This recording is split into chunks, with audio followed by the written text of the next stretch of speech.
I'm Sydney Radka, and welcome to another edition of FLX Weekly here at FingerLakes1.com. It is September 29th, 2021, and we are live inside the FingerLakes1.com studio, where I am joined by Jim Sinicropi, Catherine Chase of the Cayuga Lake Wine Trail, because it is Wine Wednesday already, and a special guest, Dave Peterson, who is the president and co-owner of Swedish Hill. So we're going to get to learn about Swedish Hill today.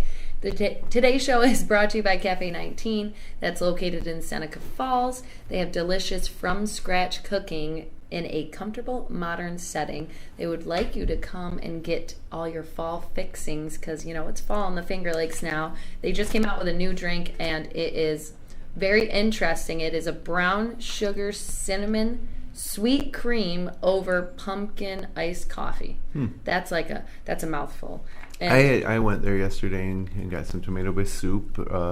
Earlier, end of last week, I had lunch, a grain bowl with salmon, which is phenomenal, with like a lemony dressing, some quinoa. Oh, that sounds everything great. there is good, obviously. They always have a cool special as well every single day for lunch and breakfast, too. They good stuff. Casey Galloway and her team over there do a great job. Very good. And of course, every week on Facebook, they update their weekly lunch specials, which are always something, you know, a little different than what you could get You should around always here. check Facebook. And they have, if you go there, you can check out the new Ripples of Change statue installation that was dedicated last week. And if you want to watch the whole dedication ceremony, we streamed it live, and it's available on our site at Finger Lakes One or our YouTube channel.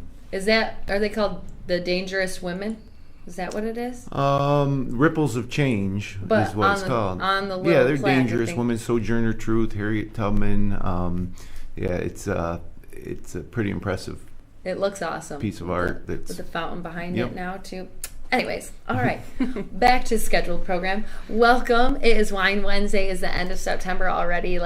I feel like I just saw you, and I'm not upset about it, but I'm welcome glad back, you're Catherine. here. Dave, thanks for coming in. And we're going to actually let you introduce Dave to us. So I'm on month 2 of bringing a cohort with me to teach you more about the individual wineries. Like Sydney said, I have Dave Peterson. He is president, co-owner of Swedish Hill.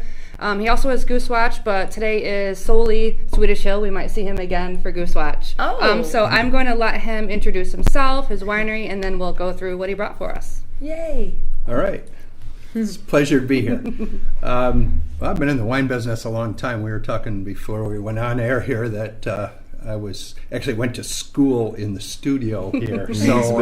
It dates me quite a bit. So anyway, Swedish Hill has been around for 35 years. Wow. And so we've been at it for a while. It was a winery started by my parents back in the 80s. 86, May of 86 is when we opened. So the wineries of that era were, I suppose, a bit different than they are today. Sure. Most of us were a result of Taylor Wine Company not buying grapes from growers anymore. So it was, you sort of took control of your own destiny, which is what my parents did. My dad always just wanted to be a farmer. So he liked the behind the scenes sort of thing, and my mother was the one that liked to be up front and center. And a lot of people still ask about her. They're both retired these days, but without all the effort that they put in 7 days a week, as many hours as they weren't sleeping, they were working in the winery. So it was a tiny start, I suppose, about 1,200 cases back in that first year, but it looked like a real mountain of wine to them. And at that time, I was actually completing graduate school in wine growing and winemaking at Penn State, and I didn't initially come into the business. I thought, well, maybe I'll let them get the business going, and I'll go do something else for a while. So it was really them that got it underway. I was available by phone for cheap advice. It was about what it amounted to. So I actually worked in academia for 11 years in Missouri, and then also with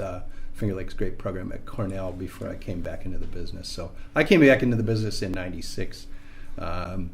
Which was still relatively young for the way the region has developed.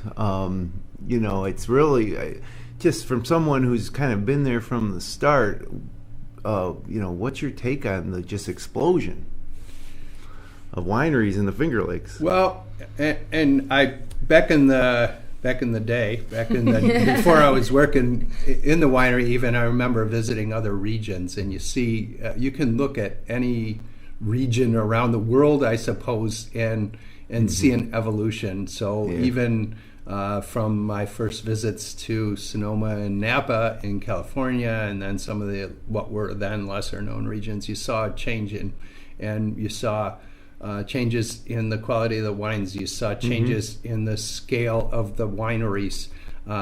You saw changes in what people were offering. I mean, if you go back to the Finger Lakes in those days, you scrape together a few dollars, whatever you could come up with, and you might be able to buy one wine tank this year and maybe a couple barrels or a couple of old used barrels.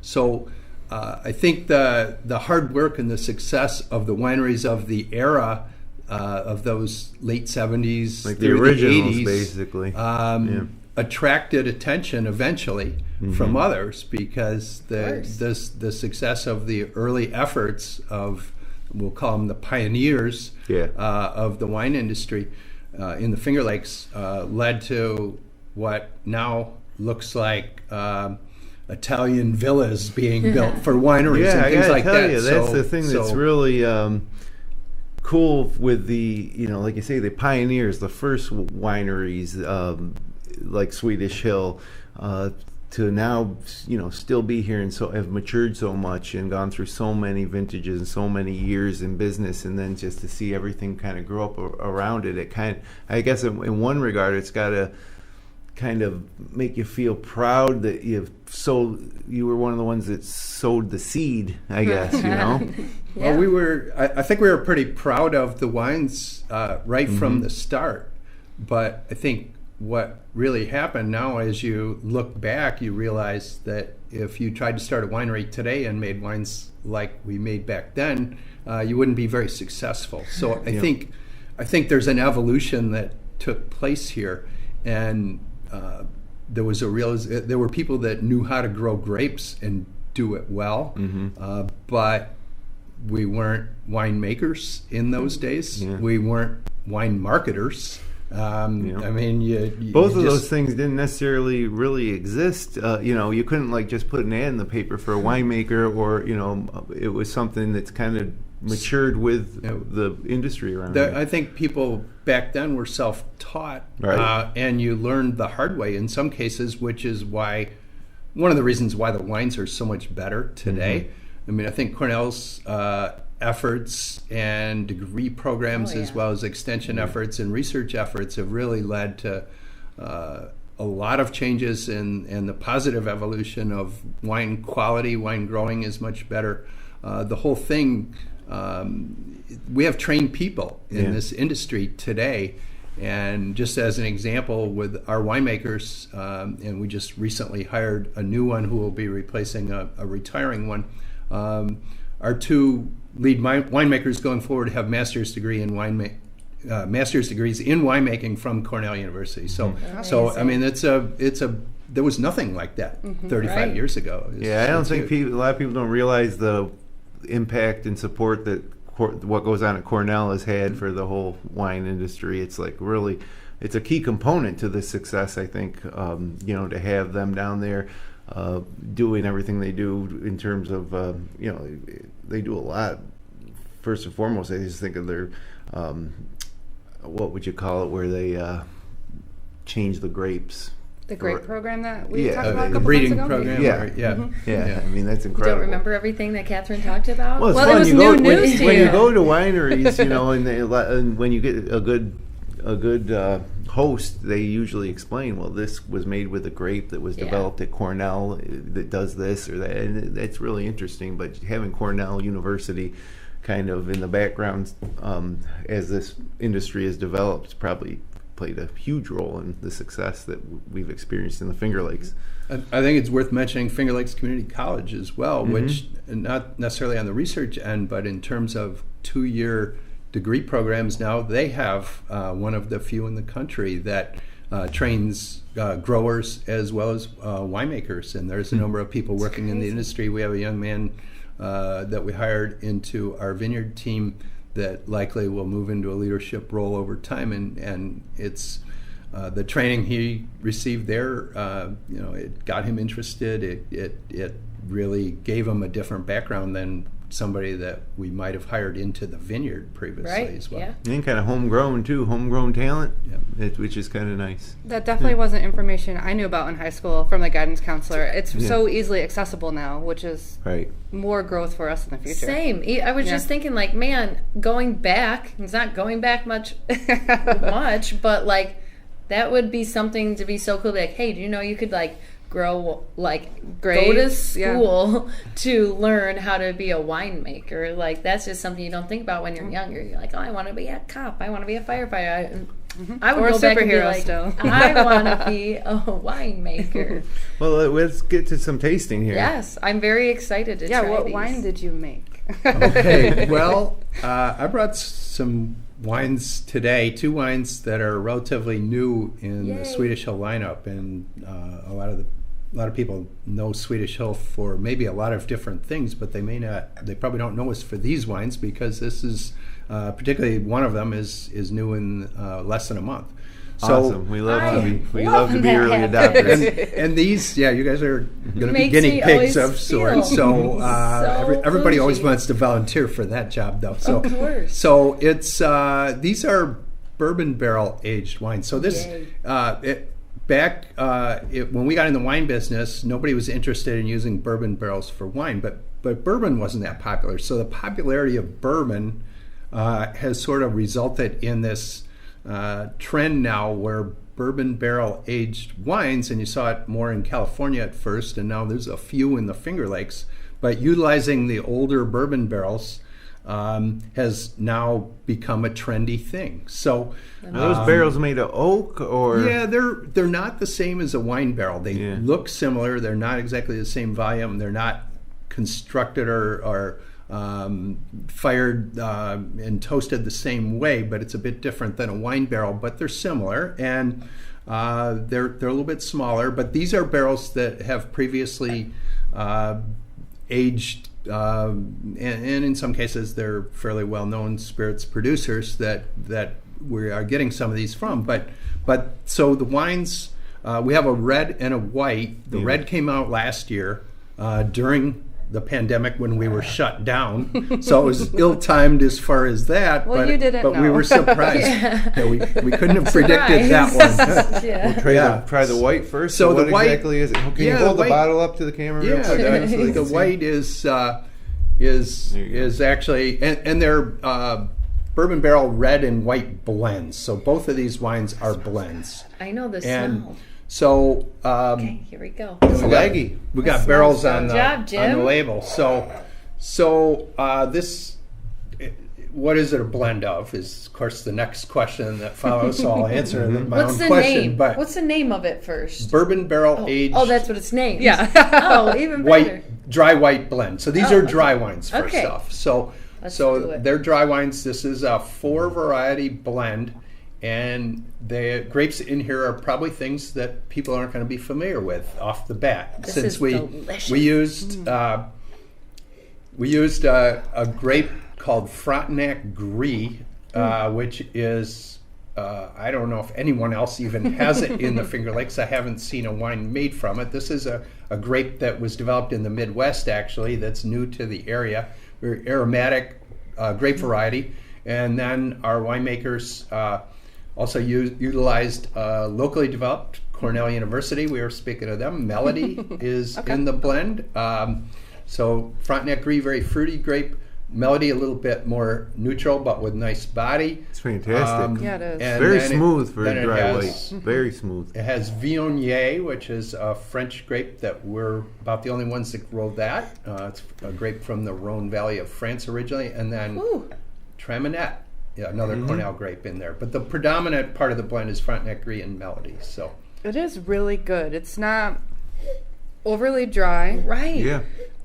It's not, I was worried about the oak. I'm not an oak or bourbon fan at all. Right. But it gives it a perfect, like, unique flavor and scent. And like when you taste for me at least, when I first took a sip, I tasted the dry, and then like when I swallowed it, it turned into the sweeter. It has a sweeter like, finish, yeah. Finish, which is like delicious. Bourbon actually has a sweetness to it in a sense, in terms of taste, and that kind of makes that finish, even if the wine is dry, it makes that finish sort of that sweetness to it. It kind of even dry. lingers on your tongue a little bit. I haven't had a sip now in about 30 seconds, and I can still it's lingering. This is delicious. Yeah. I feel really privileged to try this one, and I'm not gonna lie. I saw how the stems, because sometimes we have, the ones that don't have the stems, and I was like, I better hold this by the stem. A viewer lectured us because we were holding our glasses incorrectly. Yeah, I got nervous. I was like, these are fancy wine glasses. Frontenac Gris, like Pinot, is that like related? The same Gris as in, just like Pinot Gris is another grape, but yeah, Frontenac. It's a grape that came from the University of Minnesota, of all places, actually. But and they named it Frontenac. Frontenac. There's a red Frontenac as well. We're familiar with Frontenac because of Frontenac Island here on Cayuga Lake. Yeah, no, it's not related it's to not that. related to Okay. Cayuga Lake. That's I wish we could maybe twist that story. Yes, let's Throw a do couple it. vines out there on the island. So So sure. that's delicious. And this is just about a month old. Is it bottled already and ready for people to buy? Oh, it's been going like crazy. Good. It makes sense. So I've already told our winemakers that it came out right at the beginning of harvest here, and I said, guys, this wine is hot. You better be making more this year because this is gonna go fast. Yeah, Oh, my that's goodness. good. It really is. And really so is delicious. moving on to the red, what do we have here? Okay, so this Should've is brought crackers. this is from the end. Actually, we're just about through our first batch of this. So it's a red blend, and I'll hold the bottle up here. It looks amazingly similar to the other one if I twist it the right way, but the bourbon barrel aged dry red wine blend. So Definitely so smell what that. again, answering my own questions, the grapes in there it's a grouping of, I think there's 6 varieties if I'm not mistaken in this one, and it's everything from Cornell University grape, back with that theme again, Noire, which gives it some peppery. That's kind of a peppery. Yeah, that would make sense. Grape variety. I can smell that. Yeah, you can Yep. smell it. So- You can smell it's like a drier, leathery. Is that what it's going to taste like? Do you think you'll get the I haven't leathery, tasted it yet. the leathery tongue? Is that a thing? Don't forget to chew No, your leathery wine. is a good descriptor, I think, in this case. So. Yeah. Don't forget to chew your wine. Yep. I was not coming at you at all. I agreed. I was like, I remember And that. so feel. you were Noire mentioning the is grapes. one of those. It's also got Corona Noir, which is another Cornell University grape, and Marichal Foch, which is an older French-American variety. There's some Cabernet Sauvignon in there as well. So this wine is different than the white one in the sense that it was barrel aged, or most of the parts of the blend were barrel aged in regular wine barrels. Then we followed it with some of the bourbon barrel aging. Actually, was about 5 There's months. a in lot bourbon going barrels. on here. Yeah. So the white one was So only in bourbon barrels. So the white one really has no oak flavor whatsoever. Catherine was talking about not really liking not an oaky oak girl. in white wine, and it's not in the white at all. This one actually has some of both. This is fantastic. so good too. The tannins are very high. I still feel it under my gum, under my lip. Oh, because you did the little. Because I did the chew. I learned that in my class. Yeah. It really helps you taste and feel all of what's going on in the glass. What would you pair this with? Steak. Because I feel like I want a Give me a steak right steak with now. this. This is Yeah, I mean, delicious. it's got some of those hearty, almost rustic flavors in Yeah. some of Ooh, a those beef things stew. that I think those fall and winter meals that we have that we're all, I guess, looking forward to. It comes with the weather. Yes. Or just give me a nice So- smoked Gouda and a couple of crackers, and I'll kill that yes. bottle. No. Jim, you're so right. I would go with the smoked Gouda all day with this. Yep, this and some Yeah, cheese. this is would really be great. interesting. So, and we are distributing this one, so it is starting to show up in liquor stores now. The white one is strictly at the winery at this point. So, the red, we did that initially. So, just a quick question. So many different varieties of grapes went into these two wines we're tasting today. How do you decide, like, this is what we're going with? I don't. But that's what not my job. The winemakers. We have winemakers that do that, and I think having a team of winemakers too, and I taste with the winemakers, so I shouldn't say I don't have any input, but the initial blends, the winemakers come up with those. So, I mean, basically the initial things, and I've been a winemaker, I was a winemaker previously in at Swedish Hill in previous years before I've hired some of these newer guys, but this is something where you start out, you go take your glass, you go to a spigot and a tank, and that's where you start out. Really, you're just experimenting. You start out with some really crude experiments of does this work with that when you're walking around in the cellar, and then that evolves into then they bring each of the things they think could work into the lab. They mix them up with exact percentages in different ways, and then we taste a number of blends as a group, myself and the two winemakers, and that process is all blind too, because the winemakers have the lab person arrange these because they don't want to be biased by what grapes are in that particular blend. Of course, yeah. So they don't even know which specific blends they're tasting, and we all vote. So it's a rather democratic process. If there's three of us, 2 out of 3 wins. So. And to me, when we go wine tasting on the wine trail, the blends are always the most interesting to me. I'm more likely just to not buy a blend off the rack at Amy Padula's liquors, DA Liquors, or even but without tasting. I think the blends really you find some real gems through the wine tasting process when you're on the wine trails, and then you buy and bring home. Have you ever had one like that you've tried and you guys are like, this is absolutely disgusting? By the time you it might gets not want to admit that. No, but let's try this for the fun of it. But it's a good. There's a good question that I mean, sometimes they'll bring a group of them, and I don't taste them in the first rounds. They'll bring a group, and then we'll taste through them, and then I might say, I think you ought to try some different blends and bring some back because it might not have hit right what we're looking for. And sometimes and I'm looking at it from a marketing perspective, much maybe more so than the people coming out of the cellar, but they're pretty in tune with people's tastes for the most part. But occasionally, we send it back and say, all right, let's pick our favorite out of this one, this group. Okay, this is the best one, but let's try some other options here. Right. Maybe we want it a little fruitier. Maybe we want it a little oakier. Maybe the acid's a little too high. So there's a lot of things that it's got some weakness that we might want to see something improved on. But everything is tweakable, so to speak. You can correct to a point. Yes. Both of the wines we've tasted today are fabulous. Amazing. And they're literally. They're just they are a little unique. The white surprised me. In a good way. Yeah, both in a good way.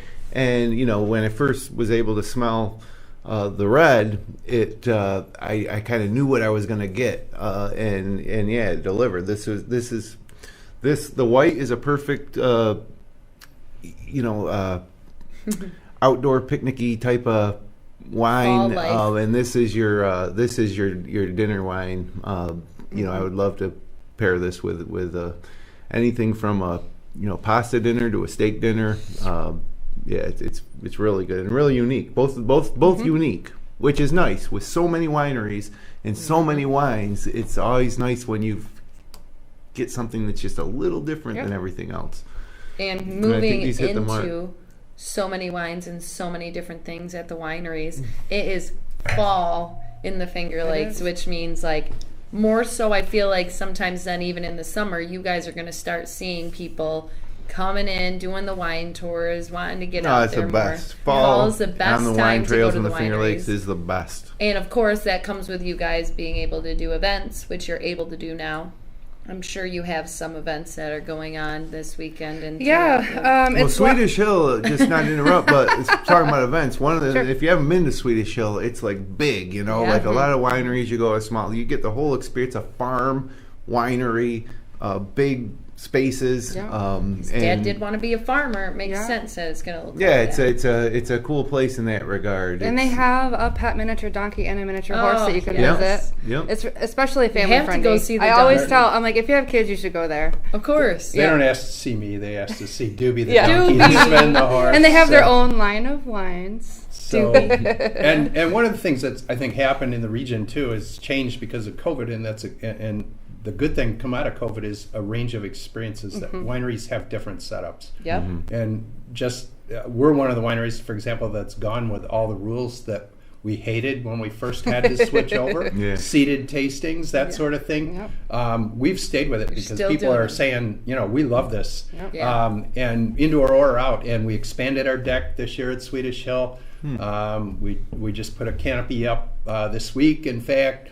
Perfect. And we've got a lot of picnic tables outside. People love the outdoor tastings. We put a fountain in our pond, so they can watch Doobie listening to the water in the fountain and sit there and sip wine on the deck. And it's I think, you know, it awesome. Expanded the outdoor season. Just COVID made people think about, you know, I really appreciate this. We also have kept the 6-foot social distancing. Just because I think people feel more comfortable with it. We don't taste at the bar anymore because a lot of people feel crowded in with that and just feel safer. Yeah, well, we're still in the pandemic, and you never know who's coming in that's immunocompromised or is. Everybody's different. Everybody has a different level of concern. So I'm sure that folks would appreciate that. Certain folks would really appreciate that. And I want to stop out now to see the new canopy and the new fountain and the expanded deck. I love that. And you have events, right? You're doing live music. Yeah, it's a live music weekend. Yes. On Saturday, Hosmer, Americana, and Buttonwood have music, and on Sunday, Americana and Hosmer have music. Okay, so it's the Cayuga Lake music, live music. I will soon be releasing tickets for our holiday event. Oh my goodness. I'm so glad you're able to do that. Yeah, you know, me too. because I'm sure it's been hard not being able to do it as much as the same as you used to. It's been a challenge for sure, but we kind of rolled with it, I guess, to say. And I think we're really liking the outcome. Same with the wineries, the wine trail, we're changing. And I think the changes are good for our members and our visitors. Yay. And let's see, while you're right here. Out of time here. I know. So let's see what type of weather for, you know, this is kind Don't of let like. us down. Is this our first weekend of fall, or was last weekend the first? Last weekend was the first weekend of fall. This weekend's the first weekend of October. And it should be fairly spectacular, a little iffy at the end, but Friday mostly sunny, high near 65. I mean, perfect. You know, throw on a hoodie and head out. Friday night it'll just get down below 50 with a low of 49, and then Saturday slight chance of showers, mostly late, partly sunny with a high near 69. So honestly, I wouldn't worry about the chance of showers. It's going to be a beautiful day on Saturday and perfect day to hit the wine trails. Okay. And then Saturday night, 50% chance of rain, which means 50% chance of no rain, and it'll be a little warmer overnight with a low around 54. And then Sunday, 40% chance of morning showers, otherwise partly sunny, high near 66. Head back to work on Monday, more sun, more weather in the 60s. This is prime time weather for me. I love it. Give me sun and 60s, perfect. Yeah, that's perfect. I have to remember in the mornings now, though, to like kind of wear a jacket. Yeah, like it's getting to that already. Which there's been many arguments in my home with my child who thinks he can wear shorts and a jacket and it's okay to go Dave to school. would tell me he can wear shorts. Yeah, my dad does the same thing. He will wear shorts in the dead of winter, and I'm like, you know, some guys just do that. I don't know why. Well, so and so does it. I'm like, well, I don't know who so and so is. If so and so jumped off the bridge, yeah. Like maybe. I'm like, you can pack shorts. So, like, just trust me, it's cold. Right. Is anybody doing anything fun and exciting on this beautiful fall weekend? This weekend, soccer game. That's a life. Friday and Saturday, golf, yard work. The usual. Yeah, the usual. Next week, my wife and I are going to the Berkshires for our anniversary, Pittsfield, Massachusetts. Ooh, exciting. Play some golf out there, visit some sites. Happy anniversary. Early. You guys doing anything exciting? He's like, I probably have to work. Right? You're going to see me at the winery. Okay. We might try to get down this weekend. I think Saturday might be a great day for us to just head down and hit up some wineries. I'll definitely want to stop and see the improvements you talked about at Swedish Hill. I'm trying to figure out what to do Saturday You're now. going to the wineries. I know. It I might is have settled. to. I was supposed to go to a concert on Saturday for my birthday in Syracuse. They canceled it because one of the singers got COVID, which made me super sad. And now Who was it? I was going to see Zach Brown Band, classic. Canceled. I've seen them a few times. I like them. And now I have nothing to do. So and stay it's my birthday. local, support local. Yeah, I might have to set up a quick wine trail with a few of my closest 30, 40 family members. 6 or less, please. Separate. We will show up all separate, but be one big group. But really, do you have anything that you're doing? My son has a football game on Sunday. Oh, yep. I Where? guess football. He plays flag football, Casanova. Okay. Yeah. Fun. Where am I this And I'm a weekend? sports mom now, so. Yeah. I don't know where we are this weekend. That's bad. I should know that. But we were in Dansville last week, and we beat them. And they're a good team. I was like, yeah. I love it. But, yeah, that's already the time that we have. So thank Dave, you so thank you. much for coming on. Pleasure The to be wines here. were delicious. You can only get the white one at Swedish Hill right now, but you can find the red blend in some local liquor stores. SwedishHill.com is a website if you want to learn more information before heading out. I am inspired to get out there so I can bring home a couple. I would bring home a couple of both of those. Yeah, they're absolutely. both Put it were in the fantastic. collection. Yeah, and who knows? I might Well, end up just one in to wine store and trails. one to drink immediately. Of course, yeah, Yeah. with some cheese. Please get some cheese. Gouda. But just like that, Wine Wednesday is over. We will see you next month. It was so nice. Maybe we'll see you again in the near future. Goose Watch episode. Yep. And until then, we hope everybody that was watching today enjoyed the show. If you enjoyed, you can click like, you can share with your friends, you can subscribe to our YouTube channel. We'll be back again next Wednesday. Have a great weekend, a fall weekend here in the Finger Lakes. Birthday weekend. Yeah, happy birthday, Sid. Thanks.